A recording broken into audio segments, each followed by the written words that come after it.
ಕಾರ್ಯಕರ್ತನಿಗೆ ಉಳಿವಿಲ್ಲ ಇಲ್ಲ. ಹೌದು, ಉಳಿವಿಲ್ಲ ಅಂದ್ರೆ ಕೆಲಸ ಮಾಡಿದವ್ರಿಗೆ ಹೋರಾಡಲೇಬೇಕು.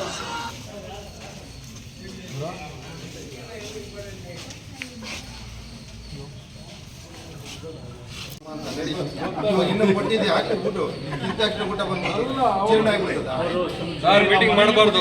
ಪುರಸ್ಕಾರ ಮಾಡ್ಬಿಟ್ಟು ಏನ್ ಹೇಳ್ತಾರೆ ಹೇಳ್ತಾರಪ್ಪ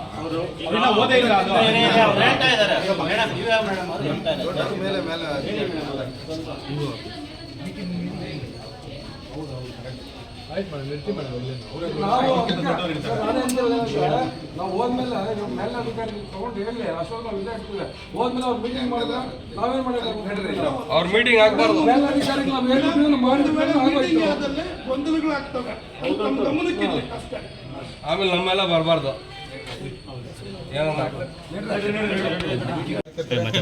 ಹಾಗೂ ಪತ್ರಿಕಾ ಮಾಧ್ಯಮದ ಸ್ನೇಹಿತರೆ, ಈ ದಿನ ಏನು ಒಂದು ಗ್ಯಾರಂಟಿ ಸಮಿತಿ ಅನುಷ್ಠಾನ ಸಮಿತಿಯ ಒಂದು ಸಭೆಯನ್ನು ಕರೆದಿದ್ರು. ಆ ಸಭೆಗೆ ಇಲ್ಲಿ ಈ ಶಿಡ್ಲಘಟ್ಟದಲ್ಲಿ ಕಾಂಗ್ರೆಸ್ ಪಕ್ಷದಲ್ಲಿ ತುಂಬ ಗೊಂದಲ ಇದೆ ಇದಂದ್ಬಿಟ್ಟು ಇಡೀ ಜಿಲ್ಲೆಗೆ ಮತ್ತು ರಾಜ್ಯಕ್ಕೆ ಗೊತ್ತು. ಹಾಗಾಗಿ ಈ ಗ್ಯಾರಂಟಿ ಸಮಿತಿ ಆಗಲಿ ಬೇರೆ ಬೇರೆ ಸಮಿತಿಗಳೆಲ್ಲ ರಚನೆ ಮಾಡೋ ಸಂದರ್ಭದಲ್ಲಿ ನಮ್ಮ ಕಾಂಗ್ರೆಸ್ ಪಕ್ಷದ ಏನು 2023ನೇ ಅಭ್ಯರ್ಥಿಯಾದ ರಾಜೀವಣ್ಣವರ ನೇತೃತ್ವದಲ್ಲಿ ನಡೆದಿದೆ. ಅದರ ಭಾಗವಾಗಿ ಯಾವುದೇ ಒಂದು ಹೈಕಮಾಂಡ್ ಸೂಚನೆಯಂತೆ ರಾಜೀವಣ್ಣ ನೇತೃತ್ವದಲ್ಲಿ ಒಂದು ಸಮಿತಿ ರಚನೆ ಆಗಬೇಕಂತಟ್ಟು ಎಲ್ಲ ಕಾಂಗ್ರೆಸ್ ಪಕ್ಷದ ಕಾರ್ಯಕರ್ತರ ಒತ್ತಾಸೆ ಆಗಿತ್ತು. ಹಾಗಾಗಿ ಆ ಜೊತೆ ಇವತ್ತು ಕೆಲವು ಗೊಂದಲನ ಸೃಷ್ಟಿ ಮಾಡುವ ನಿಟ್ಟಿನಲ್ಲಿ ಈ ಒಂದು ಸಮಿತಿಗಳ ರಚನೆ ಆಗಿದೆ. ಆ ಸಮಿತಿ ರಚನೆ ಆದ ಸಂದರ್ಭದಲ್ಲಿ ಮೂಲ ಕಾಂಗ್ರೆಸ್ಸಿನ ಮತ್ತು ನಿಷ್ಠಾವಂತ ಕಾಂಗ್ರೆಸ್ನೆಲ್ಲ ಸ್ವಲ್ಪ ಒಂಚೂರು ಕಡೆಗಣನೆ ಮಾಡಿದ್ದಾರೆ. ಹಾಗಾಗಿ ಅದನ್ನೆಲ್ಲ ಸರಿಪಡಿಸ್ಕೊಳ್ಬೇಕು ಅನ್ನೋ ಉದ್ದೇಶದಿಂದ ಇವತ್ತು ನಾವೆಲ್ಲ ಸೇರಿಬಿಟ್ಟು ರಾಜೀವಣ್ಣನವರಿಗೆ ಇದೆಲ್ಲ ಸರಿಯಿಲ್ಲ, ನೀವೆಲ್ಲ ಒಳ್ಳೆ ಎಲ್ಲರೂ ಕರೆದೇ ರೀತಿಯಲ್ಲಿ ಮಾಡಬೇಕಂತಟ್ಟು ಒತ್ತಾಯ ಮಾಡಿದರೆ. ಹಾಗಾಗಿ ಎಲ್ಲರೂ ಒಗ್ಗಟ್ಟಾಗಿರುವಂಥ ಒಂದು ಸಮಿತಿಯನ್ನು ರಚನೆ ಮಾಡಿ ಮೊನ್ನೆ ಡಿ ಕೆ ಶಿವಕುಮಾರಣ್ಣವ್ರಿಗೆ ಸಲ್ಲಿಸಿದ್ದಾರೆ. ಆ ಡಿ ಕೆ ಶಿವಕುಮಾರಣ್ಣವರು ಸಹ ಸಂಬಂಧಪಟ್ಟ ಇಲಾಖೆಯವರಿಗೆ ಅವರು ಆಲ್ರೆಡಿ ಪತ್ರವನ್ನು ಕೊಟ್ಟಿದ್ದಾರೆ. ಹಾಗಾಗಿ ಆ ಒಂದು ಪತ್ರನ ಆದೇಶ ಬರೋವರೆಗೂ ಯಾವುದೇ ಕಾರ್ಯಕ್ರಮ ಮಾಡಬಾರ್ದು, ಯಾವುದೇ ಸಮಿತಿಯ ಒಂದು ಸಭೆಗಳು ಮಾಡಬಾರ್ದು ಅಂದ್ಬಿಟ್ಟು ಒಂದು ಮನವಿ ಪತ್ರ ಮಾತ್ರ ಕೊಡೋಕ್ಕೆ ಮಾತ್ರ ಇವತ್ತು ನಾವು ಬಂದಿದ್ವಿ. ಹಾಗಾಗಿ ಈ ಒಂದು ಕಾರ್ಯಕ್ರಮಕ್ಕೆ ನಮ್ಮ ಎಲ್ಲ ಕಾಂಗ್ರೆಸ್ ಮುಖಂಡರು ಸೇರಿ ಇವತ್ತು ಮನವಿ ಸಲ್ಲಿಸಿದ್ರಿ. ಇದರ ಅನ್ವಯ ನಮ್ಮ ಯು ಮೇಡಮ್ನವರು ಏನು ತೀರ್ಮಾನ ಮಾಡ್ತಾರೋ ಆ ಮುಂದೆ ನೋಡಬೇಕಾಗುತ್ತೆ ಅಂದ್ಬಿಟ್ಟು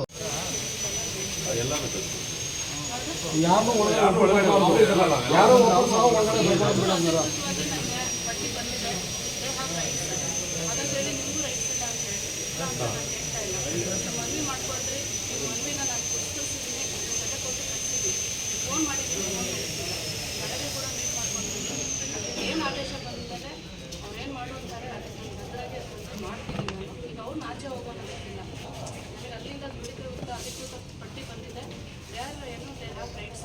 ಹಾಗಾಗಿ ನೀವು ಬೇಡ್ಕೊಂಡ್ರೆ ಎಲ್ಲ ಕೇಳ್ಕೊಂಡ್ರೆ ನಿಮ್ಮ ಮನವಿ ಪುಸ್ತಕಿಸಿ ಕಳಿಸಿದ್ದೀನಿ. ನಿಮಗೆ ಮೇಲಧಿಕಾರಿಗಳ ಆದೇಶ ಬರೋದು ದಯವಿಟ್ಟು ತೊಂದರೆ ಮಾಡಬೇಡಿ. ನೀವು ಎಲ್ಲಿದ್ರಲ್ಲ ನಾನು ಬರೋಕ್ಕಿಂತ ಮುಂಚೆ ಅದು ತೊಂದರೆ ಆಗಿರೋದು ನಮಗೆ, ತೊಂದರೆ ಆಗಿರೋದು ಬೇರೆಯವ್ರಿಗೆ. ನಾವು ಕಾರ್ಯಕರ್ತರು, ನಾವು ದುಡ್ದಿರ್ತಕ್ಕಂಥವ್ರು. ಏನಾದ್ರು ಸರ್ಕಾರದಲ್ಲಿ ಏನಾದ್ರು ನಾಮಿನಿಗಳು ಬಂದ್ರೆ ಅದು ಅವ್ರು ಬರ್ಬೇಕು, ದುಡ್ದಿರೋರು ಬರ್ಬೇಕು ಸರ್. ನಾವು ದುಡ್ದಿದ್ದೀರಿ. ರಾಜ್ಯದಲ್ಲಿ ಪ್ರಚಂಡವಾಗಿ ಕಾಂಗ್ರೆಸ್ ಏವೇರಿ ಆಗಿದೆ, ಅದ್ರ ನಮ್ಗೆ ಅವಕಾಶ ಆಗುತ್ತೆ. ಅಲ್ಲಿ ನಮ್ಗೆ ಕೊಡ್ಬೇಕು ಸರ್.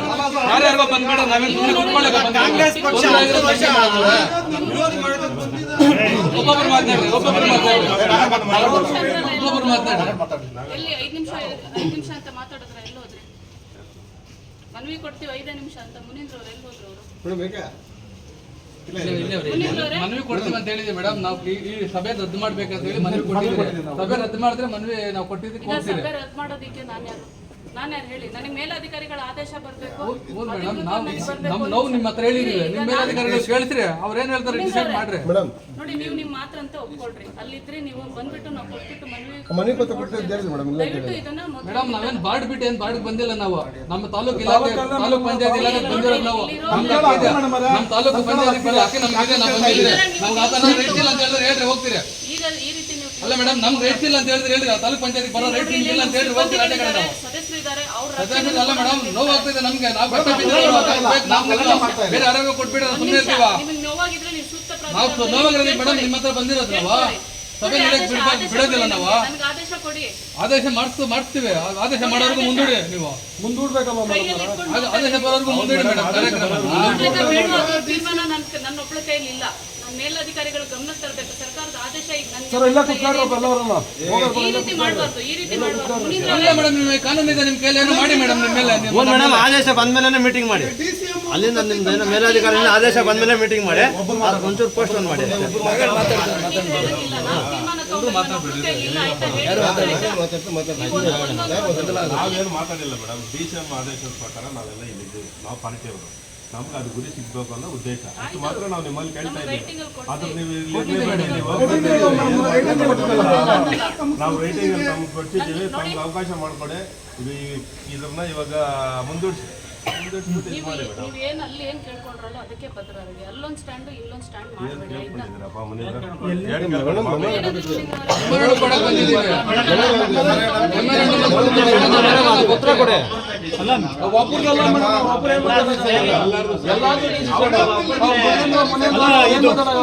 ಮೀಟಿಂಗ್ ಮುಂದೂರಿಬೇಕಂತ ಸ್ಟಾಪ್ ಆಗಿ ಮುಂದೂಡ್ಬೇಕಷ್ಟೇ.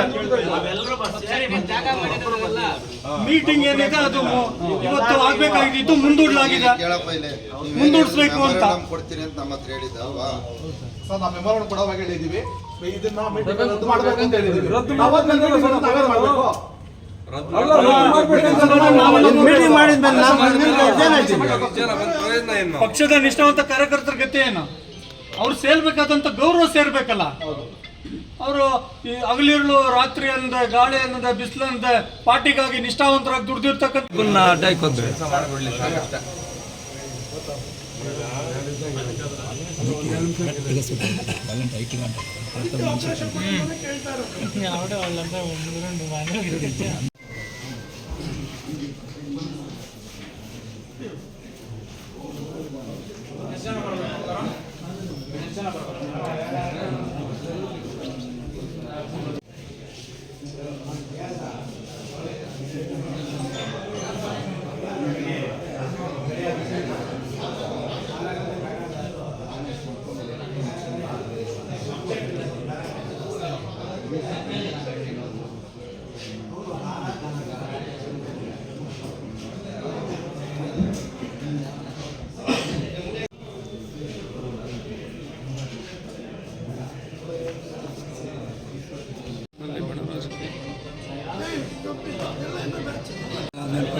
ನಮ್ಮ ನಾಯಿ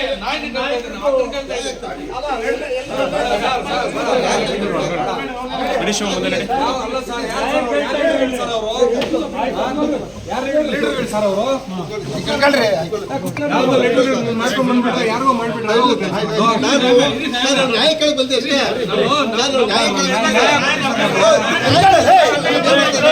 ಅಲ್ಲ ನ್ಯಾಯಕ್ಕಾಗಿ ಬಂದೆ.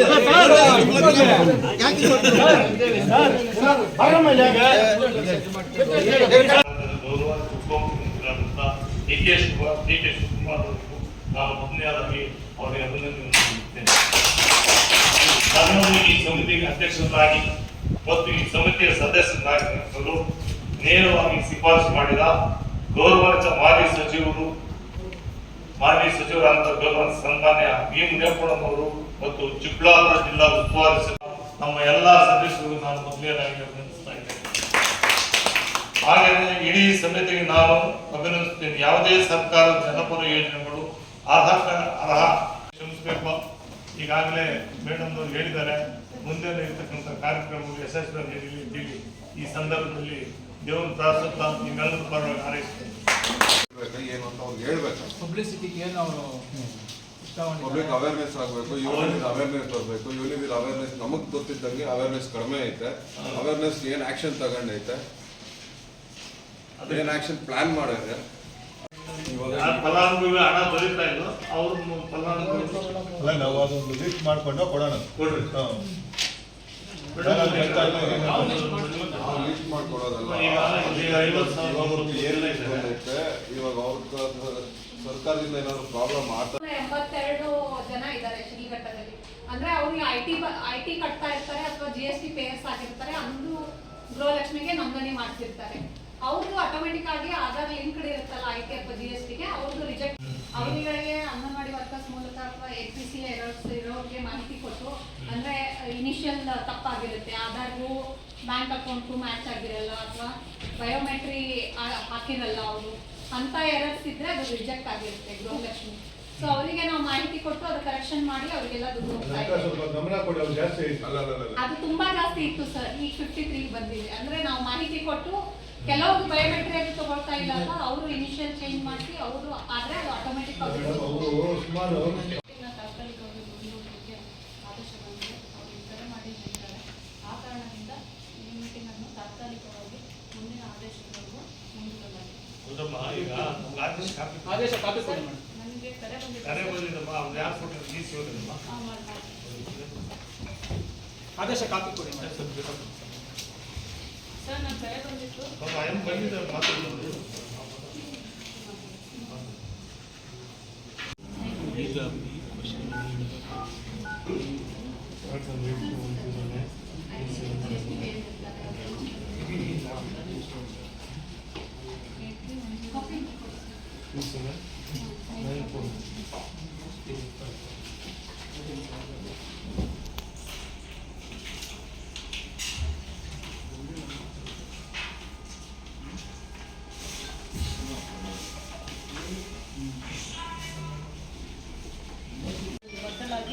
ಅವ್ರಿಗೂ ಅವಕಾಶ ಕೊಟ್ಟೆ. ಸರ್ ನಮಸ್ತೆ ಸರ್. ನಮಸ್ಕಾರ ಸರ್. ನನ್ನ ಹೆಸರು HM ಮುನಿಯಪ್ಪ, ತಾಲೂಕ್ ಪಂಚಾಯತಿ ಶ್ರೀಘಟ್ಟ ತಾಲೂಕು ಮಟ್ಟದ ಗ್ಯಾರಂಟಿ ಯೋಜನೆ ಅನುಷ್ಠಾನ ಅಧ್ಯಕ್ಷ ಸ್ಥಾನ ಈಗ